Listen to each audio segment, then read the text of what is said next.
Hello అండి, అందరికీ నమస్తే. ఈరోజు కిచిడి చేస్తున్నాను బాస్మతి రైస్తో.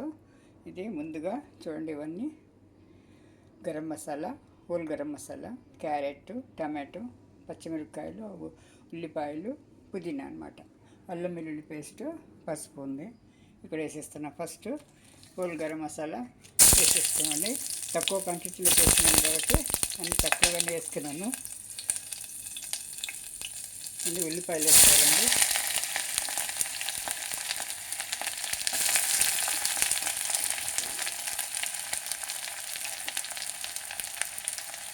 ఉల్లిపాయలు ఇవన్నీ వేసుకొని వేయించడమే కాబట్టి అన్నీ వేసేస్తున్నాను.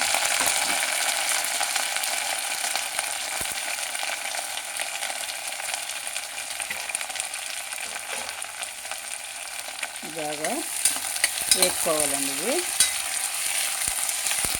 బాగా వేగాలన్నమాట. పచ్చి దాంట్లో వేయకూడదు.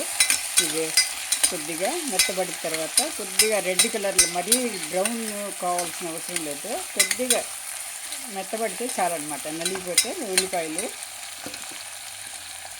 మనము వేసుకోవచ్చు అనమాట. ఇప్పుడు ఇందులో ఉప్పు వేసేస్తాను, తొందరగా ఇది అవుతుంది.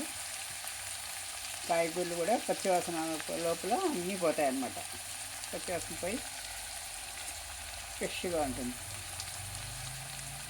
తగినంత ఉప్పు కూడా వేసేస్తున్నానండి. వేసి వేయించడం వల్ల కాస్త తొందరగా అవుతుంది. ఉప్పు వేసేస్తాను. పసుపు వేస్తున్నాను.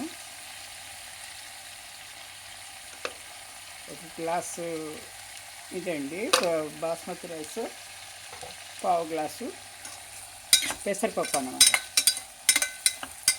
ఒక హాఫ్ అన్ అవర్ కొద్దిగా మూత పెట్టి పెట్టేస్తే తొందరగా వేడిగా మెత్తబడుతుంది. తర్వాత అల్లం వెల్లుల్లి వేయచ్చు. ఇది వేసేస్తున్నాను. ఇక్కడ బాస్మతి రైస్ నానబెట్టుకున్నానండి. ఇది పెసరపప్పు పావు గ్లాస్ అన్నమాట. గ్లాసుకు పావు గ్లాస్ వేస్తున్నాను. ఇది బాస్మతి రైస్ ఒక హాఫ్ అన్ అవర్ ముందు నానబెట్టుకున్నాను అన్నమాట. హాఫ్ అన్ అవర్ 15 మినిట్స్ చాలు. తక్కువ క్వాంటిటీ కాబట్టి 15 మినిట్స్ చాలండి. ఇలా ఉంది. అందరికీ ఈరోజు దశమి రోజు, ఈరోజు అండ్ ఆయుధ పూజ కూడా చాలామంది చేస్తున్నారు. అందరికీ సబ్స్క్రైబర్స్కి, మిగతా వాళ్ళకి అందరికీ పేరు పేరున దసరా శుభాకాంక్షలు అండి. అందరికీ వేగిపోయింది. 1 స్పూను అల్లం వెల్లుల్లి పేస్ట్ వేస్తున్నాను.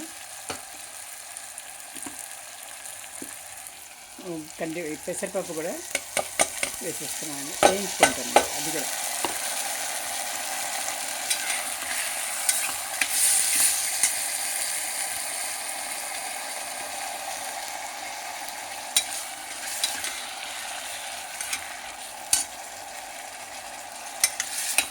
ఒక 2 నిమిషాలు వేగాలది. మూత పెట్టేస్తే వేగుతుందండి. చూడండి, వేగిందండి. ఇప్పుడు దీంట్లో రైస్ కూడా వేసి వేయిస్తారండి 2 నిమిషాలు. ఇది కొంచెం బాస్మతి రైస్ కాబట్టి కాస్త నాజుగ్గా ఉంటుంది. మనం ఎట్లంటే అట్లా కలుపుకుంటూ కాస్త చూసి కలుపుకోవాలండి. విరిగిపోతాయి లేకపోతే బియ్యం. మామూలు సోనా మసూరి కంటే ఇది కాస్త పొడుగు ఉంటాయి కదా, కాస్త నాజుగ్గా ఉంటాయి.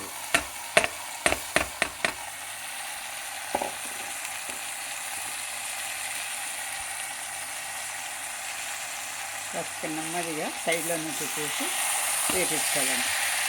ఇలా చేస్తే బాగా పొడి పొడిలాడుతూ చక్కగా వస్తాయండి రైస్. ఇలా మొత్తము మసాలాలు మనం వేసిన క్యారెట్ ముక్కలు ఉంటాయి కదా, అన్నీ బాగా రైస్ పట్టేట్టు కలుపుకోవాలండి. ఇంకా ఎక్కువ కలుపుకోవద్దు. దీనికి ఇది మొత్తం కలిసిపోయింది. ఇప్పుడు ఇందులో వేడి నీళ్ళు వేయాలండి. చన్నీళ్ళు ఎట్టి పరిస్థితుల్లోనూ వేయకూడదు. చాలాసార్లు చెప్పాను నేను. చేతుల్లో చూడండి, మనం ఒక గ్లాస్ వేసాం కాబట్టి ఇప్పుడు 1.5 వేసుకోవాలండి. ఇది 2 వేసుకోకూడదు, మెత్తబడిపోతుంది. ఇది బాస్మతి బియ్యం కాబట్టి మనము 1.5 వేసుకోవాలండి, ఒకటికి 1.5 వేసుకోవాలండి. ఎంతో పాత బియ్యం అయితే తప్ప మనము 2 వేయకూడదు. మనం అదే మసూరికి అయితే మనం 2 వేసుకుంటాము. 2.5 సరిపోయిందండి. ఇది మూత పెట్టేసి ఒక విజిల్కి వస్తే అయిపోతుంది. వేడి కిచిడి రెడీ అనమాట. థ్యాంక్ యూ ఫర్ వాచింగ్ అండి. ఛానల్ని లైక్ చేయండి, సబ్స్క్రైబ్ చేసుకోండి, షేర్ చేయండి, కామెంట్ చేయండి. మీరు ఒకసారి చేసి చూసి బాగుంది అనిపిస్తే అందరికీ షేర్ చేయండి. మీ రిలేటివ్స్కు, మీ డియర్ అండ్ నియర్ వాళ్ళకి అందరికీ షేర్ చేయండి. ఇంతవరకు చూడండి, వేడి వేడి కిచిడి రెడీ అండి. ఇప్పుడు దీంట్లో ప్లేట్లో సర్వ్ చేసుకుందాము. చూడండి, ఇలా చూసారా, పొడి పొడిలాడుతూ చక్కగా వస్తుంది అన్నమాట. ఎక్కువగా వేయించుకుంటే బియ్యాన్ని మసాలాలతో పాటు బియ్యానికి కూడా మసాలా బాగా పట్టి పొడి పొడిలాడుతూ చక్కగా వస్తుందండి. వేడి వేడి కిచిడి రెడీ. బాస్మతితో చేసిన కిచిడి అన్నమాట.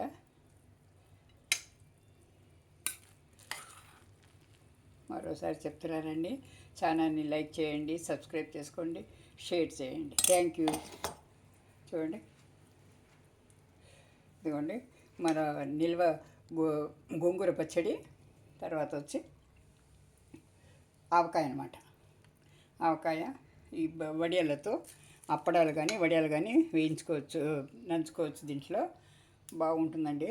వేడి వేడి khichdi ready. Thank you for watching అండి. Thank you.